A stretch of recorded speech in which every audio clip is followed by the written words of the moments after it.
है। और सबसे प्रार्थना है कि बेटियों की भावना में उनका गर्भ की हत्या कर देना, इस ये समझ लो आपके पास कोई प्रायश्चित नहीं इस पाप से हटने का। अरे आप पढ़ने लिखने दो। आजकल बहुत हमारे मतलब पढ़ाई लिखाई, तो कहीं ना कहीं वो कुछ ना कुछ करेंगे अपने हिसाब से। वो जीने लायक बुद्धि भगवान सबको दे देते हैं। हमें तो दिखाई दे रहा है कि बच्चियां बड़ी उन्नति में जा रही, फोर्स में भी बच्चियां जा रही, नहीं जा रही। तो ऐसा ना सोचे कि बच्चे तो हमारा दुर्भाग्य है, ऐसा माता पिता को नहीं। और कई जगह हमने देखा है जहां बूढ़े माता पिता को कोई सहयोग नहीं देता, तो हमने देखा बच्चियां ही सहयोग देती हैं। कभी लड़कों को किडनी देते हुए नहीं देखा अपने बाप को। जहां सुनने को आता है तो बेटी ही किडनी देती नजर आती है। लड़के चार हैं, हिस्सा बांट लिए, अब वो एक एक रोटी देने के लिए पड़े। वो भाग के भी जब माता पिता बेटी के पास, वही दुलार करती है क्योंकि वो करुणामयी है ना। मातृ स्वरूप हृदय में विराजमान ना। अच्छा बेटी नहीं होगी तो बेटा आसमान से पैदा हो जाएगा क्या? है। सोचो चाहे करोड़ों का घर हो और एक स्त्री शरीर ना हो उस घर में, किसी काम का घर नहीं है, और मेहनत करके आते हो, भले 200 रुपया लाते हो, और उस दैवी शक्ति के हाथ में रख दो, तुम्हारे पूरे परिवार का पोषण करेगी, किसी को भूखा नहीं रहने देगी, सबको वाणी के द्वारा चेष्टाओं के द्वारा प्रसन्न रख। ये मात्र शक्ति है। इसके साथ ऐसी भावना करना कि तुम्हारे केवल चिन्ह का ही तो फर्क हुआ। तुम्हारी संतान पुरुष चिन्ह से युक्त हुई तो तुम इतने महान हो गए कि आप गाली दे रहे हो, आप उसको कष्ट दे रहे हो, आप पैसे ले रहे हो, और वो अपने पूरे जीवन को तुम्हारे को समर्पित किए। ये भारी दंडनीय अपराध है। यहां दंड अगर नहीं मिला ना, तो तैयार रहो फिर भगवान के शासन से फिर किसी को बचने का चांस नहीं मिलता। तिनकर काल रूप में भ्राता, बहुत बहुत सावधान। ये तो बहुत अच्छा प्रश्न आपने किया है, क्योंकि समाज के लिए बहुत सुधार। जिसने अपनी बच्ची हमें दे दी, अपना सर्वस्व दे दिया मानो, अब उससे हमें मांगने की जरूरत नहीं है। और भगवान, जब आप नहीं ऐसा दबाव डालोगे, तो देने वाला वो है। वो ऐसा कुछ देगा कि एक घर में ब्याह हुआ हमारे परिचय का, उनके परिवार के जनों ने उनको अलग कर दिया क्योंकि उन्होंने दहेज नहीं दिया था, गरीब परिवार थे। तो अब उस लड़के ने राजी होकर ब्याह किया, क्योंकि कुछ लड़के ऐसे बुद्धिमान होते हैं कि अगर हमारा भाव बन रहा है, हमारे अनुकूल पड़ रहा है, तो हम धन लेके क्या करेंगे।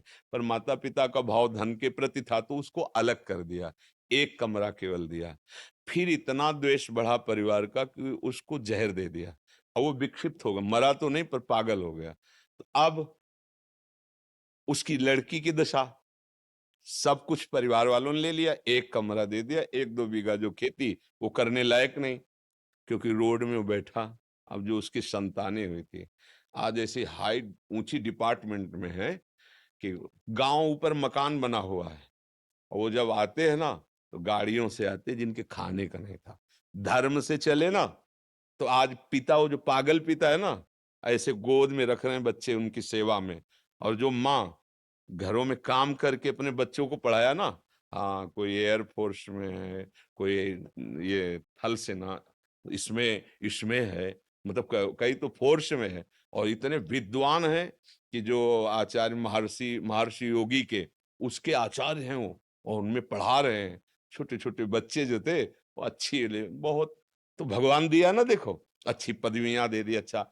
और वो जो घर वाले हैं, वो उसी की स्थिति में पड़े। अगर भगवान देंगे ना, तो आप महान बन जाओगे। और किसी भी जीव को सताना, फिर वो तुम्हारी शरणागत हुई है, पाणी ग्रहण तुमने किया, तुम्हारे घर में आई है। कितने राक्षसी स्वभाव के होते हैं।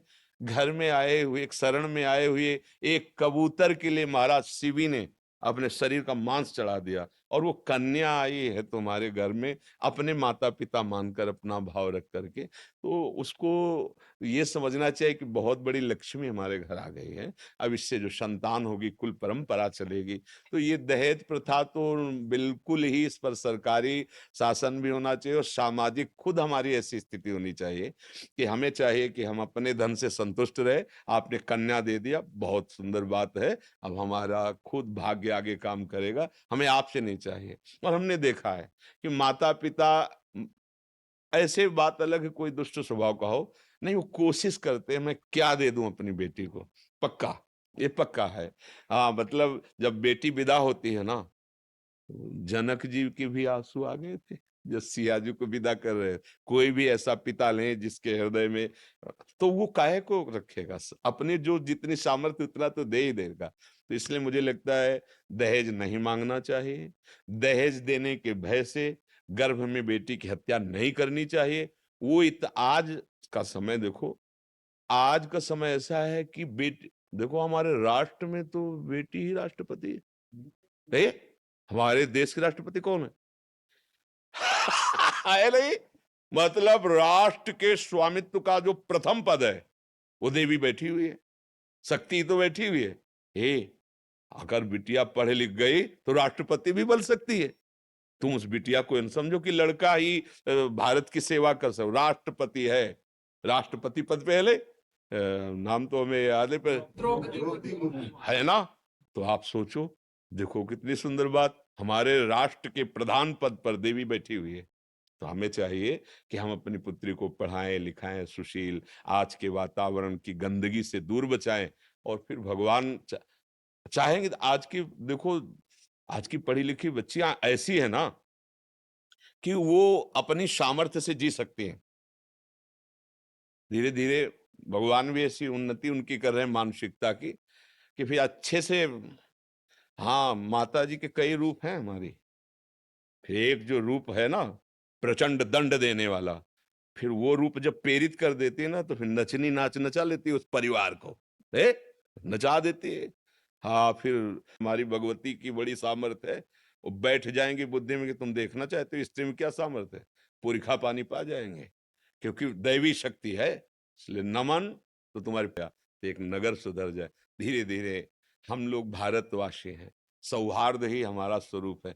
गांव में रहते हजारों लोग थे, पर लगता था हम सब एक ही घर के हैं, सब एक ही घर के लगते थे।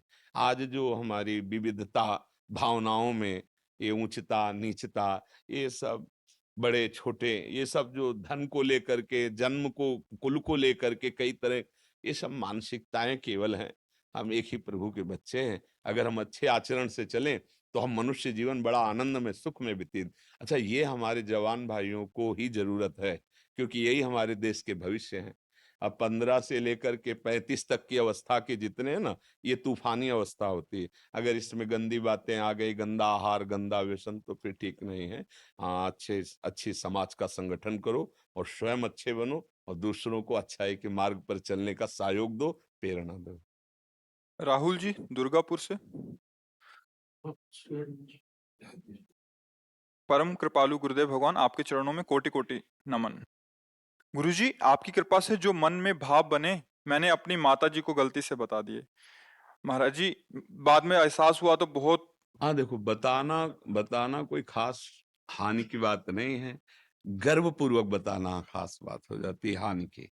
जैसे हमें कोई बात आपको सपोर्ट करनी है, आप कह रहे हो बहुत दुख में है, तो हम कहते देखो भाई हमारी किडनी खराब है, भारी से भारी कष्ट, एक पैसा नहीं था, भोजन नहीं था, कोई देखने वाला नहीं था, उस कष्ट की स्थिति में भी ऐसा, तो ये हम अहंकार जनित नहीं कह रहे।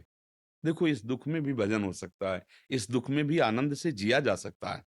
तो जैसे माँ है, हम उसको बताया कि देखो, वैसे तो हम अज्ञानी जीव, पर गुरु जी का जब सत्संग सुना और नाम जप, तो मुझे ऐसा ऐसा ऐसा आनंद, अगर आप भी जप करो तो आपको भी आनंद मिलेगा। अहंकार रहित होकर यदि उनके मंगल के लिए हम अपनी कोई बात बता देते हैं तो उसमें हानि नहीं होगी, और अपना महत्व रख करके जब कहेंगे तो अंतर ध्यान हो जाएगी वो बात, क्योंकि वो तुम्हारी बात नहीं थी, तो कृपा से आई थी हृदय में। समझ रहे हो ना? तो अगर अहम युक्त होकर होगी तो फिर वो हट जाएगी, अहम युक्त नहीं है तो और बढ़ेगी। देखो, हमें नाम जप करने से बहुत आनंद मिलता है, आप भी नाम जप कीजिए, ये अहंकार पूर्वक नहीं, आपको सुख देने के लिए, तो बात चल जाएगी। और अगर ये बात हुई अहम पुष्ट करने के लिए, तो नाम जप कर ही नहीं पाओगे, देख लेना, मन विषयों में भटकने लगेगा, मन तुम्हें घसीट लेगा। इसलिए कहा जाता है कि नया साधक अपने मनोभावों को गुप्त रखे, क्योंकि अहम मिटा नहीं है, कहीं ऐसा ना हो कि गड़बड़ हो जाए। और अगर वो परिपक्व अवस्था आ जाती, फिर एक बार चना भुन जाए, फिर वो जगने लायक नहीं रहता। एक बार भगवदानंद की अनुभूति हो जाए, फिर अहंकार स्फुरित नहीं होता, फिर भगवान का ही कृपा प्रसाद स्फुरित रहता है। इसलिए कहा जाता है गुप्त रूप का कोई हानि की विशेष बात नहीं है। अहम को मिटाने के लिए कहा जाता है कि आप कहीं अपनी अहम की वृत्ति को पुनः पुष्ट किए, तो यही अहम ही हमें अज्ञान में फंसाकर नाना प्रकार की चिंताएं, दुख, क्लेश, अहंकार, ये सब। इसलिए उसी साव भाव से मैंने कहा था कि मेरी मम्मी मेरे बारे में अच्छा सोचे, भाव यही हाँ, है। ये तो गलत है। ये गलत हाँ, है। ये गलत, मेरे भाव में कोई मेरे लिए कोई अच्छा सोचे, ये आम की पुष्टि है। मेरी मम्मी अगर ये बात समझ जाए और ऐसे ही सुख में निमग्न हो जाए, ये बात अलग हो गई। मैं हाँ, जहाँ अपने प्रति हाँ, तो ये बड़ी अभी कृपा है जो आप अपनी बात को समझ रहे हो, अपनी गलती को, ये आध्यात्मिक सूक्ष्मता है। हाँ, भगवान से प्रार्थना करो, धीरे-धीरे अहम गलित हो जाएगा। अवनी पांडे जी। जटाशधारी वंश। आप लाल जू लिए खड़ी रहती हो क्या? हाँ, दिखाओ। हाँ, पहचान में आ गई वो, सुबह-सुबह जो वहाँ खड़े रहते हैं। हाँ जी। गुरुदेव भगवान, आपने सत्संग में कहा है कि हमें अपने माता पिता के चरण स्पर्श करना चाहिए, परंतु मेरे माता पिता मुझे चरण स्पर्श करने ही नहीं देते। तो मुझे बस क्या करना चाहिए भाव महाराज? से ऐसे करना। चरण स्पर्श कई तरह से होता है। एक होता है स्पर्श करके करना, और एक होता है भाव से स्पर्श करना। नमन किया आपने, दूर से भी माथा रख के नमन किया जाता है, हाथ जोड़ के झुक के भी नमन किया जाता है, और कभी-कभी नेत्रों से मन प्रणाम भी किया जाता है। मान लो ऐसी कोई परिस्थिति है तो गुरु ही प्रणाम मन ही मन कीन्हा। भगवान जब अजगो उठाने जा रहे तो गुरु ही प्रणाम मन ही मन से भी प्रणाम होता है, तन से भी प्रणाम, साष्टांग, और कई तरह की मुद्रा है। तो अगर स्पर्श नहीं कराती तो मन से प्रणाम कर लिया ऐसे, ठीक है। पर बहुत अच्छी बात है, तुम हमारी बात सुनी और उसके लिए प्रश्न किया, इसलिए तो वैसे तो भाग्य तो तुम्हारे है, रोज खड़ी मिलती वहां, 2:45 जब आते रात्रि में रोज खड़ी मिलती। श्री हरिवंश चरण शरण हमारी। तो गौर से इसलिए देखते, बच्चे है ना छोटे छोटे, उसे तुम्हें नींद नहीं आती, 2:45 बच्चों का जग के उपस्थित, 2:45 8-8 बजे तक जो जवान जवान है वो सोने का अभ्यास डाल रहे हैं। ये छोटे, ये तो बच्चे हैं, ये इनका सोना कोई निश्चित थोड़ी, कभी भी सो जाए कभी, लेकिन वो खड़े हैं। वर्षा हो रही तो भी खड़े हैं। इसको कई बार देखा है, ठाकुर जी को ऐसे लगे श्री हरिवंश चरण। ये है पूर्व भजन, पूर्व में ऐसा भजन हुआ, ऐसे माता पिता मिले, ऐसे संस्कार पड़ रहे हैं, तो जीव का मानव जीवन सार्थक हो जाता है, चाहे स्त्री शरीर में चाहे पुरुष। भगवान को स्त्री पुरुष से नहीं, दंडकारण्य के ऋषियों के यहाँ किसी की कुटिया में नहीं गए, सबरी मैया के घर गए, नहीं, सबरी मैया के आश्रम। जो प्यार सबरी मैया को दिया भगवान ने, वो वहां के किसी भी ऋषि को नहीं मिला, क्योंकि मैया ने गुरु भक्ति दिखाई। जो गुरु भक्ति, गुरु वचन, तो भगवान बिक गए। सब वहां सबरी का अनादर करते थे, छू न जाए ऐसा वैसा। भगवान ने सबको एक तरफ कर दिया, मैया के पास बैठकर उनके बेर पाए। यही भगवान की कृपालुता, यही महानता देखकर अपने सबके मन में उत्साह आता है कि मेरे ऊपर भी कृपा हो जाएगी। नहीं, नहीं तो कहाँ उनके, कहाँ भगवान और कहाँ हम उनके लायक, कहाँ। अरुणा जी। राधे राधे महाराज जी, आपके चरणों में कोटि कोटि चरण वंदन। महाराज जी, हमारे इस तन में जो आत्मा है वो कौन है, कहाँ से आई है, उस आत्मा का मूल स्थान कहाँ है? नाम जप करो, नाम जप करो, भगवान के चरित्र सुनो, भगवान के चरित्र गाओ, घर में ठाकुर सेवा विराजमान करो, सुंदर सुंदर भोजन बनाकर भोग लगाओ, आरती करो, प्रणाम करो, नाम कीर्तन करो, परिवार को भगवान का भाव रखते हुए सेवा करो। इससे सब जान जाओगे। जिससे जाना जाता है उसको बुद्धि कहते हैं, और बुद्धि से जो भी जाना जाता है वो सब प्रकृति होती है। वो प्रकृति और बुद्धि दोनों का स्वामी है, दोनों का प्रकाशक है। वहां तक पहुंचने के लिए वार्ता नहीं है, उपासना है, भजन करो। हम सब उन्हीं के अंश हैं, वही आत्मा है, वही परमात्मा है। जीव देहाभिमान के कारण विलग होकर भोगों में भटक रहा है। नाम जप करो, नाम जप। ये वो वस्तु नहीं है कि बुद्धि से जानी जा सके। अनुभव गम में भजें जे संता। शरीर को मैं मानने वाले, इंद्रियों के भोगों में सुख ढूंढने वाले, भला भगवान की उस महान वृत्ति को कैसे जान सकते हैं? जो सर्वत्र सर्वज्ञ सर्वशक्तिमान, सब में एक रस विराजमान है, वही हमारी आत्मा है, वही हमारा स्वरूप है। कौन है, कहाँ से आया है, कहाँ को जाए, ना आना है न जाना है। वो कण कण में सर्वत्र विराजमान है। कोई क्षण ऐसा नहीं जहाँ वो ना हो, और कोई कण ऐसा नहीं जहां और ना हो, उसके सिवा और कोई है नहीं। जो और कोई दिखता है वही भ्रम और माया है। हम और तुम, मैं और तेरा, इसी का नाम माया है। इसी के मिटाने के लिए नाम जप करो, जैसा बताया वैसे साधन करो, फिर धीरे धीरे भगवान अपना परिचय दे देंगे। आप भगवत स्वरूप हैं। समुद्र में तरंग उछल रही है तो तरंग की कोई सत्ता नहीं, वो समुद्र ही है। वायु विकार के कारण तरंग है। ऐसे ही हम देह भाव के कारण भगवान को जान, कहाँ से आए, भगवान को किसने बनाया, कौन, ये सब बातें। राधा राधा राधा राधा जपो। अगर ककाहरा और मात्रा सीख जाओगे ना तो हर इतिहास पढ़ लोगे। ऐसे ही अगर नाम जपना सीख गए, भगवद आश्रित हो गए, तो सब ज्ञान हो जाएगा। भगवान के नाम हम जपने में सब ज्ञान समाया हुआ है। और भजन नहीं करोगे तो क्या जान पाओगे, कहाँ से आया है, कहाँ से जाएगा, ना आना है न जाना है। आने जाने में जो फंसे, उसी से मुक्त करने के लिए साधु समागम मिला है। और उससे मुक्त होने का उपाय है निरंतर नाम। नाम लेत भव सिंधु सुखाही, करो विचार सुजन मन माहे। जो निरंतर नाम जप करता है, ये माया समुद्र सूख जाता है ही नहीं। भजन न करे तो बातों से उसका अनुभव नहीं होता। बातों से काल पर विजय प्राप्त नहीं कर सकते। पर्यो प्रवाह काल के कदापि छूटी है नहीं। श्री व्यासनंद नाम जो प्रतीत सो न रटहि। विश्वास पूर्वक प्रभु का नाम जप नहीं करोगे तो ये सब बकवास रह जाएगा। बातों से प्रीति नहीं होती, बातों से ब्रह्म ज्ञान नहीं हो जाता, बातों से अपने स्वरूप का अनुभव नहीं हो जाता। खूब भजन करो। बारी मथे घृत होए बरु, सिकता ते बरु तेल, बिनु हरि भजन न भवतरी, या सिद्धांत अपेल।